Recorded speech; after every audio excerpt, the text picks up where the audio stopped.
We've all seen the headlines and felt the ground shifting under our feet. The video game industry is in turmoil. You've probably noticed it yourself. Friends are playing the same game, few games for years, and your favorite studios are announcing layoffs left and right, and there is a constant nagging feeling that something is fundamentally broken. The real story isn't a simple slump. It's the perfect storm of young gamers being priced out and major studios making a series of disastrous decisions that are changing the face of this industry forever. Numbers are really grim. An estimated 35,000 developers have lost their jobs since 2022, and some console sales are struggling, and a whole generation of gamers is being more careful with their money than ever before. But this isn't a simple market correction. In fact, the overall US game sales were actually up slightly in May 2025. This is a crisis years in the making. So what's really going on? Let's break down the real reason why the games you love are in trouble.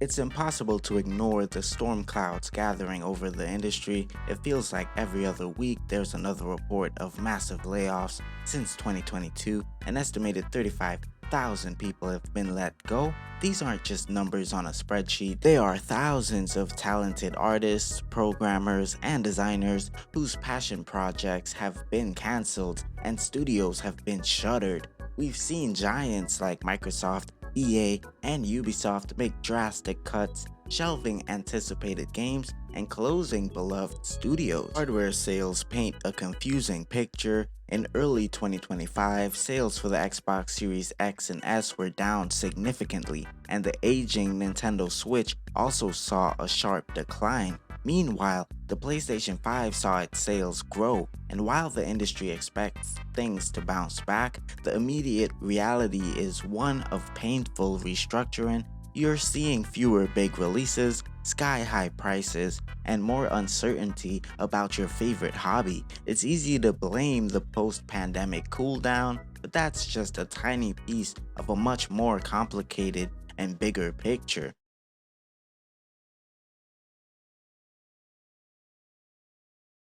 Let's talk about the single biggest factor the industry often seems to ignore: you, the gamer. You're feeling the pinch. When you're facing a tighter job market and rising costs, discretionary spending is the first thing to go, and for many that means cutting back on a hobby that has become incredibly expensive over the last few years, and the standard price of a new AAA game is now a steep $70, and some publishers are pushing it even higher, and that's a huge ask, especially when the quality of these premium quote-unquote games feel like more of a gamble than ever. This economic pressure forces gamers to be selective. You are not buying 3 or 4 major titles a year anymore. You're buying one, maybe two, and waiting for a deep sale on everything else. Or more likely, you're turning to one part of gaming that doesn't demand a huge upfront investment, and that's the world of free-to-play.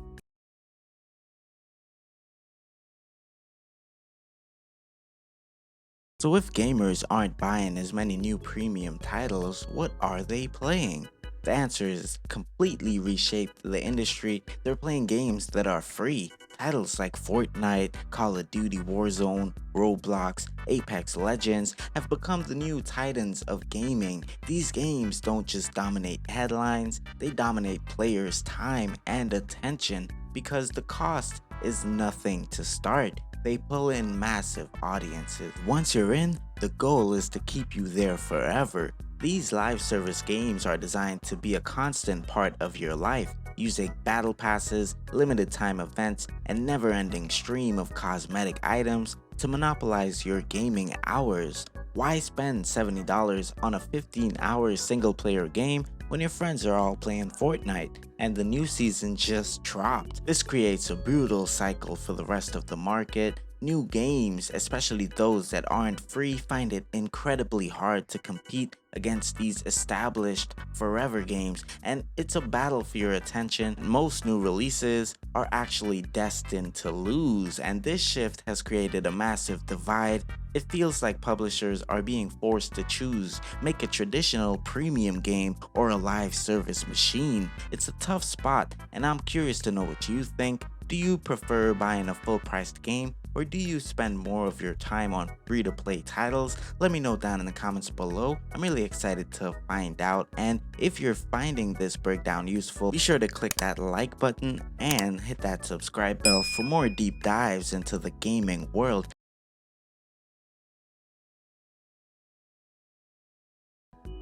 While gamers are dealing with economic realities, the industry is grappling with a series of self-inflicted wounds. The first is a staggering cost of development. A modern AAA game can cost over $200 million to make. These astronomical budgets have made publishers terrified of risk.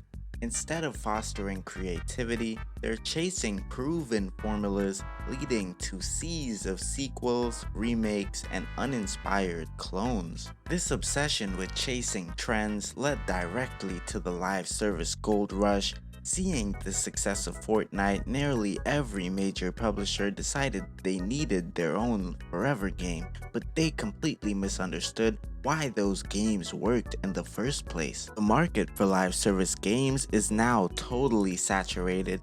Players have already committed their time and money to a few of their favorites, and they have little reason to switch. The result has been a string of high-profile, catastrophic failures. Warner Brothers released Suicide Squad Kill the Justice League, which was met with poor reception and reportedly cost the company a staggering $200 million to create. Then there's Sony's Discord, a hero shooter that was in development for 8 years straight. It launched to an abysmal peak player count of less than 700 on Steam, a disastrous figure for a major release. These games failed because they entered a crowded market with very little to offer, and in Concord's case, demanded a $40 entry fee in a genre dominated by free alternatives. And the consequence of these expensive failures has resulted in a blockbuster drought. Compared to previous years, 2024, we saw fewer mega releases, meaning there were fewer must-buy titles to drive sales. This lack of exciting new software has a direct impact on hardware. Why buy a new console if there's nothing new and exciting to play on it? As a result, console hardware sales, particularly for the Xbox and the original Switch, kinda slumped significantly in 2024 and early 2025, and this has put console makers in a bind. Xbox sales in particularly have struggled, leading Microsoft to cancel projects and close multiple studios. While the launch of the new hardware like the Nintendo Switch 2 is expected to provide a boost, underlying problem still remains, and the traditional model of selling consoles at a loss to make money on software is under immense pressure when people aren't buying as many premium games. The entire ecosystem, from manufacturing to retail, is feeling the strain. So what's the real reason the game industry is in chaos? It's not one single thing, but a brutal combination of factors. It's an economic reality where gamers have less money to spend on an increasingly expensive hobby. It's a seismic shift in player behavior where a handful of free-to-play behemoths command a lion's share of majority of the people's time, and it's a crisis of confidence within the industry itself. Ballooning budgets have led to risk-averse publishers chasing trends that they just don't understand, resulting in a saturated market and a drought of innovative premium experiences that made us fall in love with gaming in the first place. The road ahead is uncertain. Will publishers learn from spectacular failures like Concord and Suicide Squad? Will they find a way to deliver value without a $70 price tag, or is the industry destined to consolidate further with few massive live service games dominating while smaller creative projects struggle to survive? The coming years will be critical, and the decisions made now will shape the future of every single one of us.